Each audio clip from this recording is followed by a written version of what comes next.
Hi, everyone. Shane Dormady. I'm a medical oncologist. Danielle asked me to speak about teamwork with respect to how we treat lung cancer. So I asked but my favorite teammate to join me, Dr. Sinha. And I'm Bob Sinha. I'm a radiation oncologist and work with Shane. Shane invited me so we can talk about how we're two components of, I think, a very big team, but probably in the lung cancer realm we work together closer than any of the other team members. This year we did the first robotic lung brachytherapy case in the OR. That's actually placing radioactive seeds right at the time of an operation to get the radiation right up against the lung cancer. We have the ultimate targeted therapy center, and that's my job.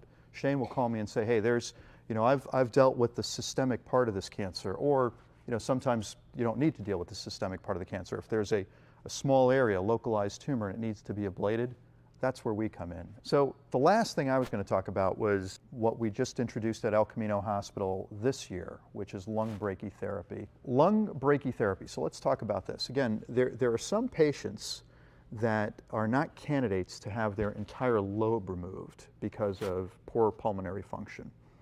Some patients are not candidates for CyberKnife because of tumor size or location. And so they would be left with not too many alternatives. Well, here's another alternative. What if we wedge out the tumor and we place radioactive pellets right at the time of surgery up against the sides of the tumor to eradicate the rest of it? Well, the data on this is just as good as CyberKnife. Local control is 99% with a wedge resection and lung brachytherapy. The problem is, I think there's one other place in California, that's it, that does lung brachytherapy. So this is actually the first robotically placed lung brachytherapy mesh in the world. So I don't know if you've heard of the Da Vinci robot. It's a robot where the surgeons are sitting in the corner of the room and there's the robots doing the operation. The standard operation for lung cancer is you take the entire lobe or you take the entire lung. This patient could not have that done because of poor pulmonary function, and again, they weren't a candidate for CyberKnife. So here we are just taking a very, very small piece of the lung, less than 5%. So we knew that this patient's pulmonary function is just going to be fine afterwards. So there he is, he's in the corner operating the robot. That's a picture of the patient on the table, and that's Dr. Dunnington operating the robot. That's me behind him, watching him, and it's like Star Wars, literally. That's our mesh, and you can see these little lines. Those are radioactive pellets sutured into this mesh that gets absorbed by the body. And those pellets have a limited lifespan, so they're not, the patient's not radioactive forever. It decays every couple of days, so that mesh will go away.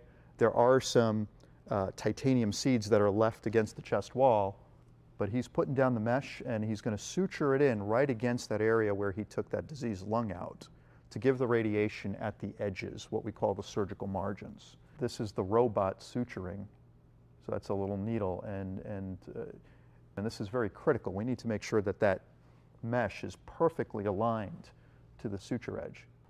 And with this, the chance that any cancer would be left behind is 1%, as good as taking out that entire lung. And we only took out 5%. These cancers, they often have little spiculations or little fingers beyond what you can see.